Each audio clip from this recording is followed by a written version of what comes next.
He estado ocupando un rascacielos condenado. Estas son las normas que sigo para mantenerme a salvo. Primero, no soy un sin techo. Tengo una casa, pero no es mía, y al mismo tiempo es mía y trabajo para conservarla. Todas las ciudades tienen su ración de edificios abandonados para ocupar, pero normalmente tienes que enfrentarte a la policía o a vecinos de mierda. El Andel High Rise no tiene ni uno ni otro. La policía se mantiene alejada y los vecinos también. Como forastero de fuera de la ciudad, me topé con el lugar en mi primera noche en la ciudad y me pareció un poco extraño que un bloque de 28 pisos se hubiera dejado pudrir. Todas las ventanas ennegrecidas, todas las luces del patio destrozadas, ningún coche en el aparcamiento, ni una caseta de vigilancia, ni siquiera alambre de espino en la valla, apenas a media valla de un parque infantil lleno de adolescentes borrachos gritando, pero ninguno de ellos se desvió en dirección a Andel. Ni fuegos, ni música, ni botellas lanzadas por los aires, todo estaba en silencio. Dentro, me encontré con que el vestíbulo había sido destrozado, puertas dobles arrancadas y dejadas así durante lo que parecían años. Fácil acceso para los curiosos, pero yo era el único ahí. La mayor parte del primer piso se había derrumbado, azulejos del techo anegados convertidos en mantillo por el clima británico de mierda. Sé que el agua es invasiva, pero prácticamente había colonizado el lugar de tal manera que las algas crecían por las paredes. Incluso el hueco del ascensor estaba inundado. Mi propio reflejo me devolvía la mirada mientras miraba a través de aquel agua salobre y vislumbraba el viejo vagón oxidado unos metros más abajo. No pude evitar pensar en estar de pie encima de él, a la altura de la cintura, y bajar la mano para abrir las escotillas de emergencia. Era natural preguntarse qué habría allá abajo. Una pequeña caja de metal sumergida en agua negra durante años y años. Pensé en pulsar el botón, llamarlo y ver cómo el ascensor se elevaba a pesar de toda lógica, una imagen en la que aún pienso de vez en cuando. Mientras tanto, el pozo vacío se alzaba, con los cables silbando al viento. He aprendido a no quedarme junto a él. Si miras hacia arriba, a veces ves algo que se escabulle y saca la cabeza por las puertas antes de que puedas verlo bien. Le parece muy divertido, incluso intenta hacer de ello un juego como el cucú. Pero si juegas demasiado, empieza a aparecer en otros sitios. Cualquier puerta abierta se convierte en una invitación. Ha hecho correr a más de uno en mitad de la noche, pero malas noticias para ellos. Esa cosa es más que libre de salir de este lugar si es parte de un juego. Si preguntas por Andel, la mayoría de la gente se encoge de hombros o se ríe. Los niños hablarán de ella igual que de cualquier casa encantada. La diferencia es que nadie se atreve a subir ahí. Nadie lo utiliza para emborracharse o drogarse. Nadie se cuela en el sótano para echar un polvo arriesgado. Nadie esconde ahí sus escondites. Tiene todas las características de una leyenda urbana clásica, solo que la gente se mantiene alejada. Se ríen, bromean y cuentan historias de miedo, pero tratan el suelo como si albergara una fuga radiactiva. Y el ayuntamiento, me sorprende que no lo hayan derribado, pero ellos, de todos los de la ciudad, son los que más tienen que perder si hablan de ello. Lo construyeron a mediados de los 50 como vivienda pública, solo que muchas de las madres jóvenes que se mudaron ahí descubrieron que la salud de sus hijos empeoraba. Comenzó con los recién nacidos, bebés que no se despertaban después de una tranquila noche de sueño, muertes que se consideraban negligencia o abuso, adolescentes gritonas llevadas a la cárcel por las palabras de médicos a los que no les importaba una mierda. Para algunos, la culpa siempre es de la madre, y estas chicas no tenían a nadie que las defendiera. 2. El primer año, 4 el siguiente, y siguieron viniendo todos los años hasta que se cerró. No fue hasta 1982 cuando se descubrió que el origen de las muertes era del agua contaminada almacenada en el tejado, metales tóxicos filtrándose en el suministro. No lo suficiente para matar a un adulto, pero malas noticias para cualquiera con un sistema inmunológico débil. 38 mujeres habían sido encarceladas para entonces, otras 23 se habían suicidado antes de ser condenadas, y esas solo son las contabilizadas. No todas las muertes fueron por el agua. Andel tiene una forma de ser mala para la salud de cualquier niño, sin importar las circunstancias. No pocos niños murieron de hambre mientras sus padres se pudrían en la bañera por sobredosis. Aún más se perdieron cuando encontraban el alijo de sus padres con sus cuerpecitos destrozados por ataques agónicos mientras sus madres, presas del pánico, gritaban pidiendo ayuda. Uno tropezó en el hueco del ascensor porque las puertas se abrieron como si el vagón estuviera ahí mismo. Y esos son los que se encontraron. Muchos más desaparecieron, considerados fugitivos. Al final, la reputación de Andel como lugar maldito empeoró tanto que la única salida fue cerrarlo todo, tapiarlo, borrarlo de los registros, hacer como si nunca hubiera ocurrido y olvidarlo. Pero Andel siguió matando incluso después de cerrar oficialmente sus puertas. En todo caso, solo se volvió más desagradable. Hablé con un policía que me dijo que encontró un tipo muerto de septicemia en el sexto piso un par de años después de que el lugar fuera cerrado. Nadie podía creerlo. Dicen que el tipo se arañó con un clavo y cogió gangrena como si estuviéramos en el año 1800. Nunca fue al hospital. Se quedó tumbado y murió lenta y dolorosamente mientras la infección se extendía, pero no antes de coger hasta el último mueble de la habitación y empujarlo contra la puerta. Ya de por sí era bastante extraño, por lo que asustó a todo el mundo. Lo que asustó a todo el mundo fue la bandera que había hecho con su propia ropa. Había garabateado "Help" en ella, como si quisiera llamar la atención de alguien de abajo, aunque la cerradura estuviera de su lado. Podría haberse ido cuando hubiera querido. El policía con el que hablé dijo que estaba ahí cuando tiraron la puerta abajo. Aún recuerda la mirada en los ojos del muerto. Estaba mirando a la puerta 2 días después de morir, con los puños en blanco agarrando una manta que olía enfermizamente dulce por toda esa infección. También había otros, mucha gente cayendo, muchos de ellos sin una buena razón. La cosa se puso tan fea que tapiaron la puerta del tejado, pero cuando llegué, alguien lo había limpiado todo con un mazo. Sigo sin pasar por ahí, no después de la primera vez que subí y vi los dedos pálidos agarrados a la cornisa, como si alguien estuviera colgando de ella y aferrándose para salvar su vida. Creo que mucha gente ve algo así y piensa que una persona necesita su ayuda. Se acercan corriendo a echar una mano, pero cuando lo vi, algo en esas uñas mugrientas hizo saltar las alarmas en mi cabeza. Los dedos tenían mal aspecto, así que me quité el abrigo y utilicé el palo de una escoba para acercarlo a la cornisa. Efectivamente, esas feas manos me arrebataron el abrigo y me lo arrancaron de las manos, lanzándolo al aparcamiento de abajo. De vez en cuando he pensado en mirar más de cerca, pero tengo manía a las alturas y nunca me he atrevido a investigar mucho más. Pensarías que me iría, pero es mi casa. Me pertenece tanto a mí. La gente incluso se refiere a mí como el cuidador, ahora como si olvidaran que no siempre estuve ahí. La policía me trata igual, ¿puedes creerlo? Cualquier informe de un robo y me llaman a mi número para ir a echar un vistazo, como si yo fuera una especie de funcionario. El único otro tipo que estuvo aquí tanto tiempo como yo fue el filósofo. No sé su nombre, solo lo llamo así por los libros que dejó.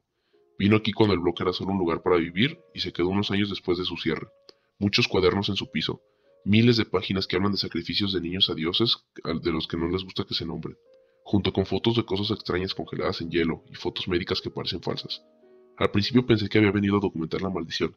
Tiene docenas de libros en los que registra todas las cosas extrañas que vio, como pájaros con demasiadas alas o leche que se convertía en sangre coagulada en la botella. Pero después de revisar todo lo que tenía, encontré cartas a una esposa que había muerto al dar luz. Guardaba el certificado de defunción al fondo de una vieja caja llena de cartas que le había escrito mucho después de la fecha. Otra caja, justo una fila más allá, tenía las cartas que ella le había escrito a él. Cosas horribles garabateadas en un trozo al azar. Mierda y sangre como tinta. Él mismo las fechaba y a veces escribía notas sobre cómo le habían llegado. Entregado por una rata que fue canibalizada delante de mí.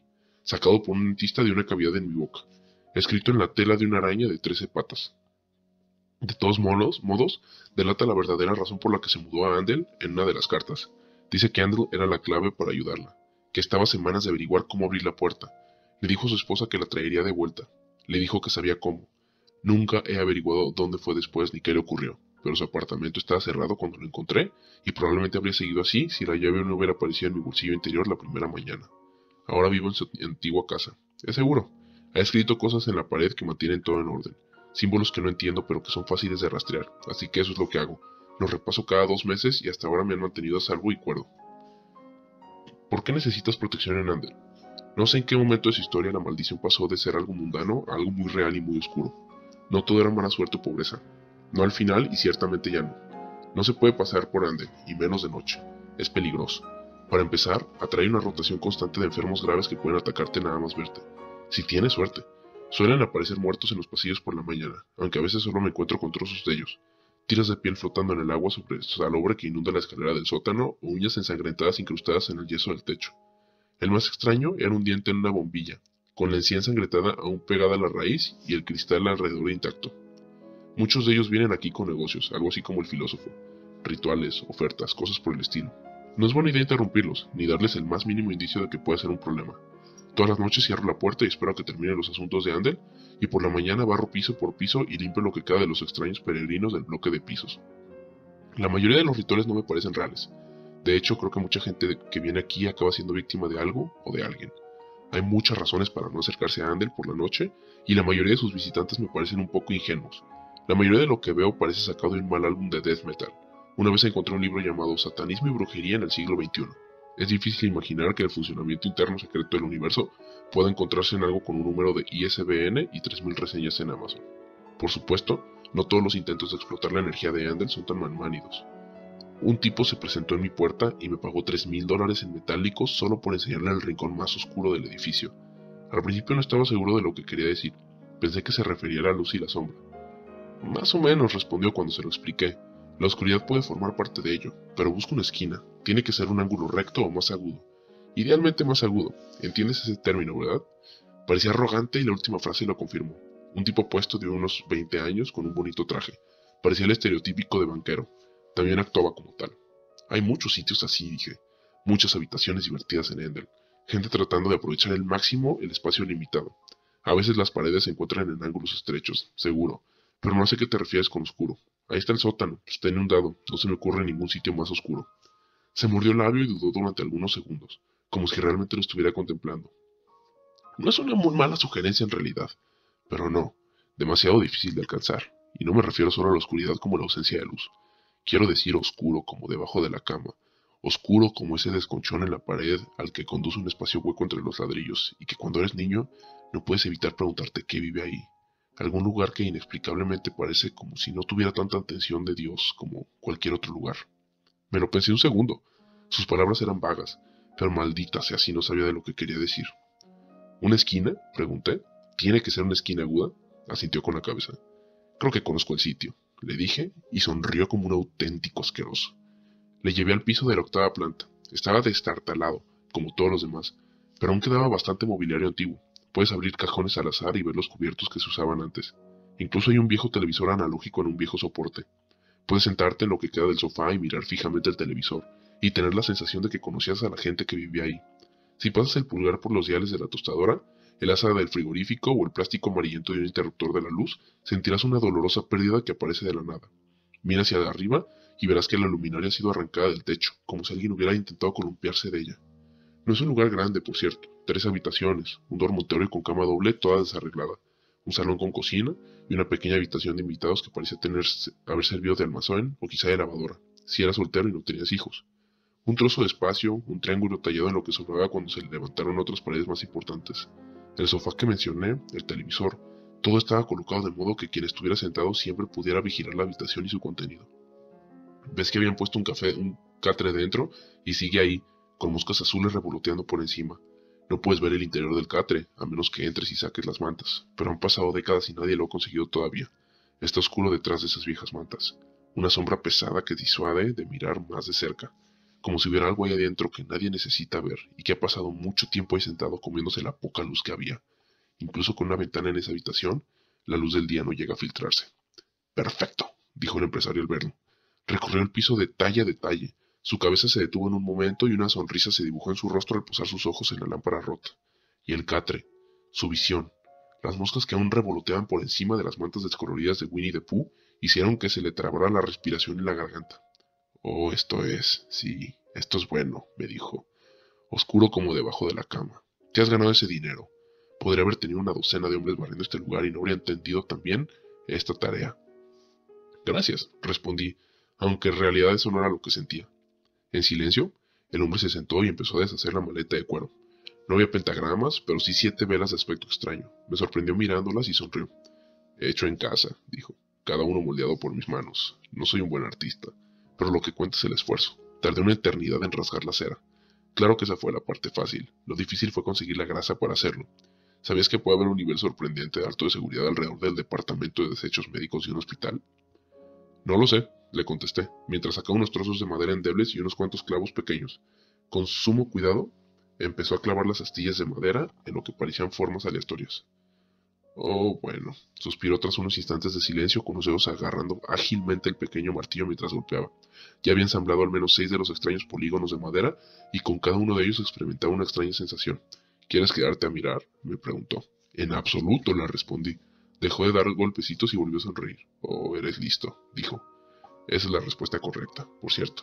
Y si he de respetarla, debo informarle que ahora es el momento más seguro para marcharse. Me dirigí a la salida justo cuando él encendía las primeras velas, pero no sin antes mirar por última vez hacia el catre. Me sorprendió ver una negrura hueca que se extendía más allá de la puerta, como si lo hubieran cubierto con una cortina, solo que tenía una profundidad que me atraía la mirada. El hombre de negocios no le prestó atención, pero al cabo de unos segundos me miró expectante. ¿Puedo preguntar qué es lo que quieres?, le dije. Todos los que vienen aquí, no tengo la sensación de que les vaya bien. Él respondió, busco un nuevo tipo de vida después de la muerte. ¿Necesitas una? Todos la necesitamos, me dice con una risita irónica. Pero solo los que estemos dispuestos a correr algunos riesgos conseguiremos una mejor. Todos los demás, hizo una mueca. Merece la pena molestarse, pero mira con quién hablo. Miró hacia la oscuridad que envolvía la puerta y se veían formas flotando. Deberías irte ya, dijo. Cerré la puerta de un tirón, y al darme cuenta de que el sol se ponía rápidamente, corrí a mi apartamento, donde sabía que las paredes me mantendrían a salvo. Cuando volví al día siguiente, la cartera del hombre seguía en donde la había visto por última vez, apoyada en un brazo del sofá. Las velas se habían consumido hasta el final de las mechas y habían dejado un olor persistente que sigue ahí todos estos años después. Y del hombre en sí, pues en la habitación con el catre, que aún tiene moscas azules orbitando por encima, hay ahora una sombra grabada a fuego en la pared. Es borrosa y difusa, pero vagamente reconocible como un hombre de rodillas, con la cabeza apoyada en el suelo en un gesto de súplica. Sé que de vez en cuando se mueve, que gira la cabeza y mira hacia mí, momento en el que me palpitan las sienes, me estallan los oídos y una oscuridad empieza a invadir los bordes de mi visión. Nunca antes había considerado ese piso como Disneylandia, pero ahora lo he visto como la peste. Aún así, podría ser peor. No todos los rituales terminan tan limpiamente y a veces he tenido que intervenir personalmente, algo que odio amargamente. Si la gente quiere hurgar en los bajos fondos del universo, es su asunto. Una cosa es que después tenga que barrer lo que queda de ellos, pero al menos es un trabajo de una sola vez. A veces no es tan limpio. Un tipo se presentó y me dijo que sería un nuevo residente, mi vecino, y que nos conoceríamos. Un viejo torpe con acento de clase alta y un aspecto de profesor venido a de menos. Se instaló en la habitación contigua a la mía y por poco que le hablara, nunca captaba la indirecta y seguía intentando actuar como un buen amigo. Las pocas veces que inicié una conversación fue para decirle que el lugar que había elegido no tenía mucha protección. Me señaló unas pequeñas erupciones y me dijo que eran su protección. Durante las semanas siguientes me lo encontré de vez en cuando, siempre de rodillas rascando algún rincón húmedo o un montón mohoso de bultos. Coleccionaba hongos, me dijo el primer día, y a menudo lo veía limpiando sus muestras en placas de Petri a las que susurraba palabras en voz baja cuando pensaba que yo no estaba cerca. No creo que estuviera cuerdo, pero probablemente no estaba completamente chiflado, porque vivió lo suficiente para hacerse una idea de Andel y solo salía de día. Mientras tanto, su apartamento se llenaba de una creciente colección de terrarios chirriantes y tarros de pepinillos, con sus especímenes ocultos por fluidos turbios. Por todas partes plantaba y cultivaba extraños hongos y mohos. Las animaba a empaparse de la oscuridad de Andel y los ponía a crecer en las rifeñas condiciones en las que les había cultivado. Al final, las paredes de su salón se llenaron de hongo. El yeso se desmoronaba bajo los ejércitos microbianos hasta que solo quedaba hormigón y barras de refuerzo, e incluso entonces el moho seguía creciendo y prosperando. Unas cuantas veces me asomé y lo encontré dando de comer carne a los capullos que salían de los viejos muebles. Durante ese tiempo, los símbolos de la pared que compartíamos se calentaban con frecuencia, y yo tenía que sustituirlos casi a diario mientras él trabajaba del otro lado. Le pedí 1 o 2 veces que bajara el tono. Es un trabajo importante, gruñó, con una oscuridad invisible en su voz. No soy un drogadicto tonto que intenta invocar al Baphomet. No busco colocarme. Esto es ciencia, progreso. Para eso trabajo. Sí, bueno, tu progreso está intentando comerse mi piso. ¿Puedes pedirle que pare? Se detuvo. Se quedó inmóvil en mitad del gesto, como si hubiera dicho algo profundamente estúpido, o perspicaz, o probablemente un poco de las dos. Se miró los arpullidos de los brazos, de los que ya habían empezado a brotar algunos frutos extraños. Cuando por fin volvió a hablar, lo hizo con picardía, como un viejo lascivo que le hace una proposición a una enfermera. Este hongo, dijo. Tuvieron muestras de él en la universidad durante 30 años. ¿Se lo imagina? Nunca se dieron cuenta de lo que tenían hasta que yo lo encontré y descubrí su potencial. Ahora por fin he encontrado la fuente y puedo hacer cosas que nadie creía posibles. Todo este tiempo mi tesis ha pendido de la idea de que el hongo tiene una capacidad para procesar información mucho más allá de lo que le hemos considerado antes. Y tu idea es buena, ¿sabes? Preguntarle podría ser una opción. Salió corriendo sin decir palabra, y durante los días siguientes se dedicó a limpiar el edificio como una abejita furiosa en primavera, hurgando y pinchando, colocando una trampa tras otra, y limpiándolas enérgicamente de las ratas y ratones que atrapaba. Cuando hacía mis barridos matutinos, lo encontraba revoloteando sobre las últimas víctimas de Ander, raspando lo que quedaba de ellas en bolsas transparentes para sus propios fines. No me hagas caso, murmuraba. Para ti no vale nada, pero estas pobres almas podrían ayudarme a conseguir grandes cosas. Esto persistió durante otro mes. Ya no rascaba moho ni setas de los pisos viejos, solo le interesaba la carne, y cuando llegó al final, puedo decir con seguridad que nunca he olido nada peor que el espinoso olor a humedad que salía debajo de su puerta cerrada. Llegó a ser tan malo que empecé a preguntarme si tendría que pedir ayuda a la policía para que lo echaran, cuando finalmente simplemente desapareció de los pasillos de Andel. Una mañana estaba ahí, quitándome de en medio mientras bajaba los botes al sótano inundado, y al día siguiente se había ido, y los pasillos de Andel volvían a estar en silencio.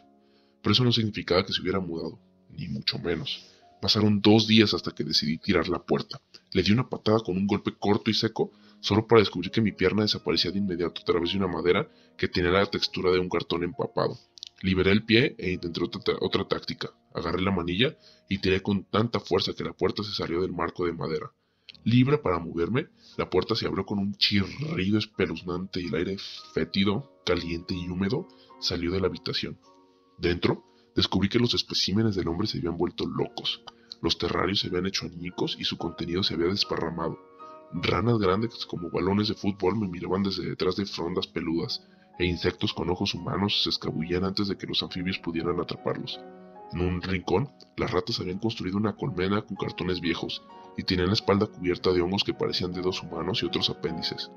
En otro rincón, algo parecido a una lámina de goma negra abofeteaba furiosamente a las alimañas que pasaban, y tardé unos segundos en darme cuenta de que era un moho de baba. Cuando por fin atrapó algo, arrastró a la extraña criatura chillando hacia el rincón oscuro, donde creció y se cerró en torno a su comida como un puño. Lo miré horrorizado hasta que uno a uno los orbes negros se desvelaron desde el interior de la extraña masa y me di cuenta de que tenía ojos para mirarme fijamente.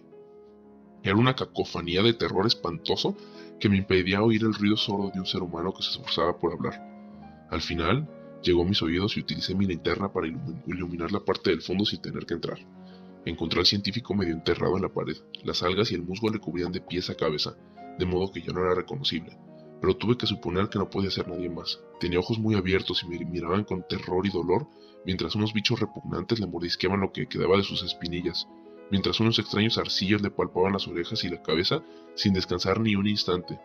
Intentaba hablar, pero las algas seguían introduciéndose en su boca hasta que, una a una, llegaron demasiado lejos y algo se rompió. Sus ojos se abrieron aún más, sus chillidos se volvieron histéricos, y su mandíbula se deslizó lentamente por su pecho hasta caer al suelo con un golpe sordo. ¿Finalmente hiciste contacto?, pregunté. Una idea horrible si he oído una. ¿Qué tendría que decir una secta incluso en las mejores circunstancias? Y mucho menos una que creció en las ruinas de Andel. Supongo que nunca les dijiste que no se acercaran a mi pared, ¿verdad? Nah, probablemente tenías tus propias razones para hacer todo esto, y eso era lo prioritario. Eso me hizo preguntarme qué era lo que había perdido. Al pensar en ello, eché un rápido vistazo a mi alrededor y traté de ver si había algo que llamaba mi atención. Algo crecía en el sofá con una extraña forma humana. Puede que solo fuera mi imaginación, pero en la oscuridad parecía volverse hacia mí. Mientras tanto, el científico seguía temblando de dolor, con los ojos fijos en mí y pidiendo ayuda. Veré lo que puedo hacer, dije antes de dar un portazo. Algo en aquel extraño montón sobre el sofá me había inquietado profundamente. Hice correr la voz. Pedí una pistola, pero unos días después recibí una ballesta. Un chico de 16 años, de aspecto nervioso, la llevó hasta mi puerta. Me sorprendió que hubiera entrado en el edificio, pero quién sabe quién se lo hubiera ordenado. He adquirido una extraña especie de respeto entre los lugareños y me viene muy bien. Este chico parecía que cualquier otro día me habría estampado la cabeza y me había robado a ciegas, pero cuando me habló, lo hizo con más respeto del que jamás imaginé que me merecía.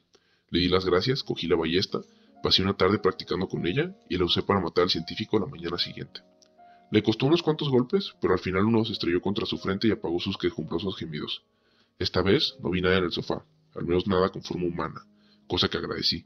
Después, solo tuve que llamar a la policía e iniciar una larga cadena de acontecimientos que terminó con media docena de hombres con trajes protectores rociando la habitación con sustancias químicas nocivas.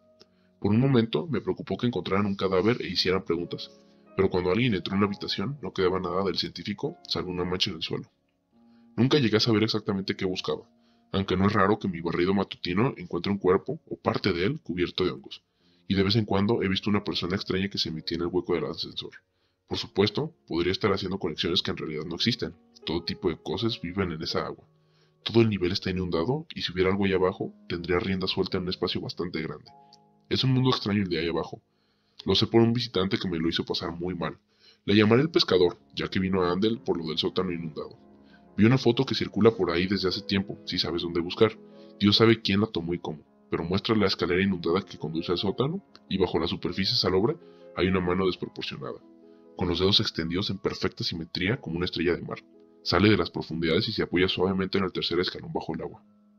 Cuando lo vi por primera vez, estaba sentado felizmente con los pies sobre el borde del pozo inundado, con el agua hasta las rodillas y una caña y un sedal a su lado.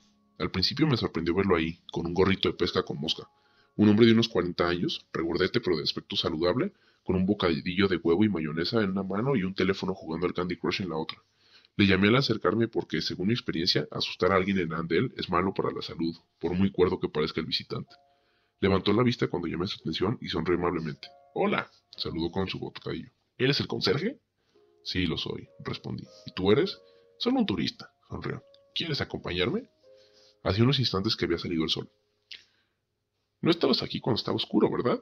Pregunté más que un poco suspicaz. Oh, no, me acabas de pillar. Llevaba aquí apenas 10 minutos antes de que aparecieras. Me dijeron que estarías dispuesto a ayudar a cambio de un pequeño pago. ¿Qué tipo de ayuda? Pregunté. Dame un empujoncito si alguna de las líneas empieza a moverse, dijo mientras señalaba una caña que había colocado junto a las escaleras del sótano. La puerta estaba abierta y el sedal descendía hacia la oscuridad, con el agua chapoteando suavemente fuera de la vista. Había otro sedal en un rincón del vestíbulo, donde el suelo había sido arrancado, dejando al descubierto un agujero que conducía directamente al sótano.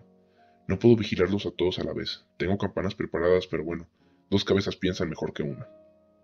¿Qué es exactamente lo que esperas pescar ahí abajo?, le dije. ¿Conoces el océano primordial?, dijo. Las aguas abisales que Dios dividió en luz y oscuridad, todo eso. No es un lugar físico en sí, pero conecta con ciertas masas de agua dependiendo de la época y el lugar. La última manifestación registrada fue un vaso de whisky viejo debajo de un bar olvidado en Ciudad de México. Un pobre hombre lo volcó y no se dio cuenta hasta el día siguiente, cuando la mitad del bar estaba repentinamente bajo el agua. Se rectificó rápidamente, pero algunas de las cosas que nadaban en esa agua eran otra cosa. Y todo esto desde el fondo de un vaso no más ancho que mi muñeca. Imagínate lo que podemos hacer con todo esto, dijo mientras señalaba el agua a sus pies. ¿Crees que podría haber peces vivos ahí abajo?, pregunté. Por lo menos, respondió. ¿Estaré dispuesto a pagar por cualquier información fiable? Por supuesto. ¿Tienes alguna idea de lo que puede haber ahí abajo? En realidad no, me encogí de hombros, pero supongo que quiere que lo dejen en paz. Puede que tengas razón, dijo mientras miraba sus otras cañas. No puse exactamente cualquier señuelo viejo, ¿sabes? Se metió una mano en el bolsillo y sacó un extraño mechón de piel y marfil. Un diente de un hombre que se ahogó en el mar. Un dron lo recogió de un naufragio cerca de la costa noruega. La piel es en realidad alga roja que se encontró creciendo en sus huesos. Tengo muchas de estas y bueno, otras cosas que podrían atraer a lo que hay del otro lado. Mi investigación fue minuciosa y costosa. Vamos, toma asiento. Tarifa plana. 1000. Solo siéntate aquí hasta que el sol comience a ponerse. ¿Solo tengo que sentarme?, pregunté. Y avísame si oyes o ves algo. Gemí y me senté a su lado, doblando las piernas en lugar de dejarlas colgar en el agua. A pesar de mis reticencias, nos quedamos así varias horas. Había traído mucha comida, buena y casera, y mucha cerveza fría. Nos sentamos y hablamos muy poco, pero comimos y bebimos muchísimo. No es el tipo de cosas que hago normalmente, pero me pagaban por estar ahí y no tiene otro sitio donde estar. En resumen, en general fue una tarde muy agradable, hasta que me dormí. Cuando me desperté, fue con un terrible jadeo. Sentía una presión en el pecho, como si algo se hubiera sentado sobre él, y a juzgar por las terribles risitas y el correteo de pies que oía en la oscuridad, tal vez no fuera solo una sensación. El pánico se apoderó de mí cuando miré hacia las puertas abiertas, y vi que la luna había salido hacía horas. Busqué a tientas mi linterna y al encenderla, vi que no había rastro del pescador. Todas sus cosas habían quedado atrás, y lo único que quedaba de él era su sombrero, que aún flotaba en el agua. Mientras lo observaba, una forma suave y brillante se enroscó bajo el agua, y lo sacó de la superficie. Retrocedí y me arrastré lejos de él tan rápido como pude. Esto era malo. Sabía en el fondo de mi corazón que nunca había corrido tanto peligro como en aquel momento. Las puertas abiertas que daban al exterior eran tentadoras, pero justo al lado estaban las escaleras que llevaban hacia abajo, y juré que oía que algo se acercaba. No pude evitar imaginarme al hombre hongo que había visto en el piso del científico. Por otra parte, aquel sótano era enorme, y quién sabe lo que habría allá abajo. Decidí subir por las escaleras.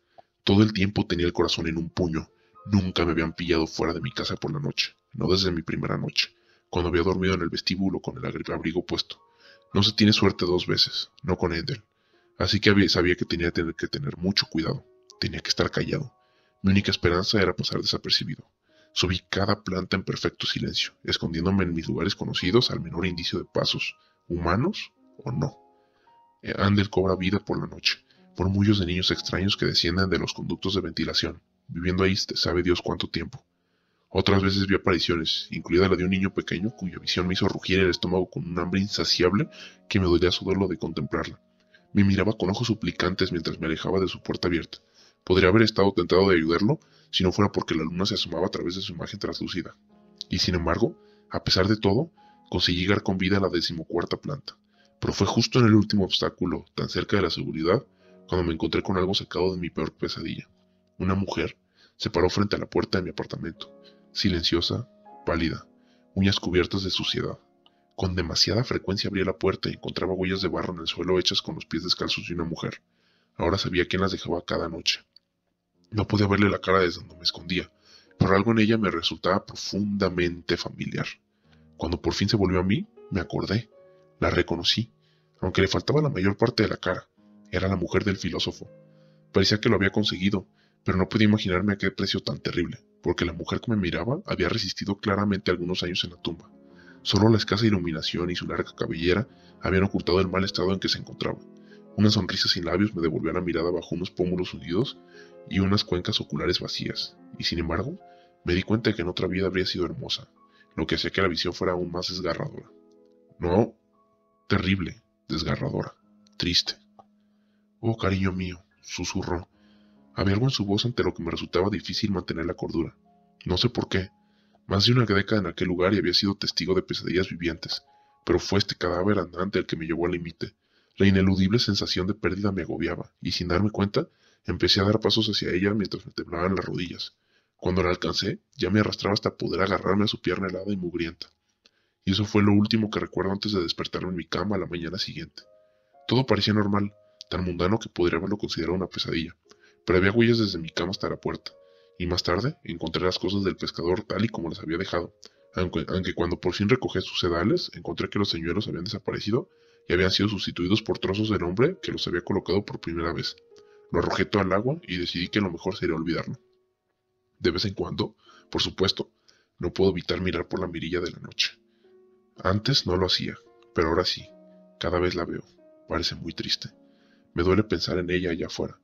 Debería ser aterrador, pero es más como si alguien me hubiera arrancado el estómago y el corazón y hubiera dejado caer todas mis entrañas por el fondo. Cada vez que la veo me pregunto qué fue exactamente lo que hizo para traerla de vuelta, lo que el filósofo hizo para traerla de vuelta. Solo deja una pista, una carta final, creo. No es que les pusiera fecha. En ella dice que daría todo por tenerla en sus brazos una vez más. No solo su vida, sino todo lo que ya ha vivido. Cada atardecer, cada buen sueño, cada pesadilla, cada victoria y cada pérdida. Cada pequeño recuerdo que le hace ser quien es, lo daría todo por salvarla. A veces me pregunto por él, pensando que probablemente tendríamos la misma edad. Me gustaría recordar e imaginar cómo habría sido para nosotros dos conocernos de jóvenes. Pero por alguna razón, siempre que intento recordar cómo era mi vida antes de venir a esta ciudad, antes de despertarme con ese abrigo puesto, bueno, no sé. Es difícil, eso es todo. Es casi como si no hubiera nada ahí. Como si algo hubiera metido la mano y se hubiera llevado todos esos años. Supongo que es una de esas cosas en las que es mejor simplemente no pensar.